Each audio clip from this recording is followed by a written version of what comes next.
Hi everyone. So today I will be talking about a new productivity system which I have developed, and I have been using it for several months now with a lot of benefits coming in, and I thought it might be useful to several people out there. This model or the productivity system or the time management system is based on the combination of several models. So what I've done is that I've combined the goodness of several models which are available out there, and I've kind of created a template out of it. And what I believe is that by following this template or by following some elements of this template, you'll be able to make your day much more productive than it might actually be. So to start with, I'll talk about a few models which I've combined in this template. The first one being the Eisenhower matrix. So Eisenhower matrix is a way to prioritize your work in terms of urgency and the importance, and therefore the all the work gets broken into four quadrants. So in this template you will not see the Eisenhower matrix by itself, but this model assumes that you already have an Eisenhower matrix in place in which you have put all of your professional work items or your personal work items, and you have divided all of them into four quadrants. And what then will follow is that from your quadrant which is like high importance and high urgency, that is a quarter wherein you need to do those items, you need to prioritize those items, and you need to pick those items first in the order, and that's where your input to this template comes from your highest importance and highest urgency items.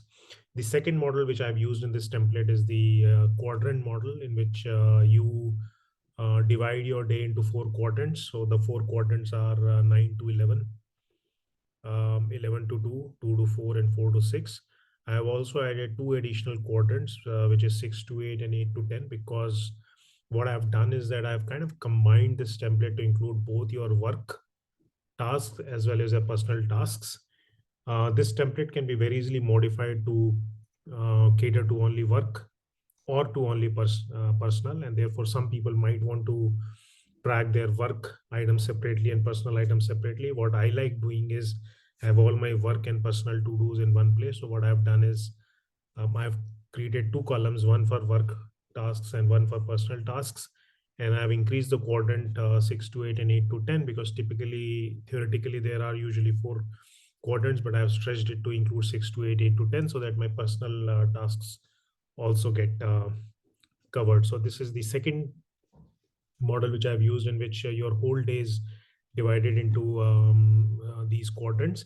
And then the objective is that for each quadrant, you will essentially decide which goal or which work or which personal work I want to hit in that quadrant. And typically, you will want to limit it to one to two. Ideally, one at the max, two line items on each quadrant you'll fill out. So you'll say, okay, 9 to 11 on a work front, I'm gonna pick these one or two activities which are gonna create the maximum impact. And same you'll do on the work front, in which you'll say, okay, 9 to 11 on a personal front, I'm gonna pick one to two tasks. You might leave it blank if you want to focus only on work in that quadrant, and vice versa. So typically 6 to 8, 8 to 10 will be your quadrant wherein you are quadrant wherein you are only filling in your personal work items, for example. Similarly, you'll keep on filling your work items for 11 to 2. You'll fill it out for 2 to 4, and you are picking and choosing your top one or two items which you want to hit for the day. The advantage of dividing your whole work into these quartiles, as we call them, is at the end of the day, even if you are able to hit two or three, you still don't have a washout day, which typically tends to happen with us, that we start several activities are in progress, and then none of them actually is getting done. So your actual work getting done is very less. So this is what it tries to avoid. So this is the second model which has been combined. The third model which I've combined is what we call as the mood indicator model, which is at the end of the day, you can reflect and you can see what's your overall mood from a work front. Did you feel happy on the work front today? Did you not feel so much happy on the work front? In that case, it's amber. Or did you feel bad about the work? So in that case, you'll choose the red flag. Similarly, on the personal front, how are you overall generally feeling on your personal front? How did the day gonna go on a personal front? Was it green, amber, red, and you'll put a tick on each flag. And then what you'll do is that you'll look at your 7-day data. And if you see there are more than three flags, that means things are not going well at your work front. If you have three or more than three red flags, you'll know that things are not going at your personal front. And in that case, what you need to do is that you need to change the status quo. Something needs to change to have more greens and more embers getting picked towards the day. The other twist to this model which has been created is when you start your day and when you start filling your template, there is always something which is weighing on your mind, right? So today is, for example, is 19th January, and today I'm starting my day and I'm thinking, what is the on a work front, which is one big thing which is weighing heavy on my mind, and I'll take a note of it and I'll fill it here. Similarly, on the personal front, I'll take one big thing or one biggest thing which is weighing on my mind, where I need to make some progress and I need to get cracking. So I'll put it here, right? So this is the first thing which I'll do. And then from my Eisenhower matrix, I'll start picking up things and start populating here in terms of 9 to 11. I want to hit these 1 to 2 tasks on the work front and personal front, and I'll keep dividing them. And as the day progresses, I'll keep checking, putting it a tick, and I'll keep that as a template.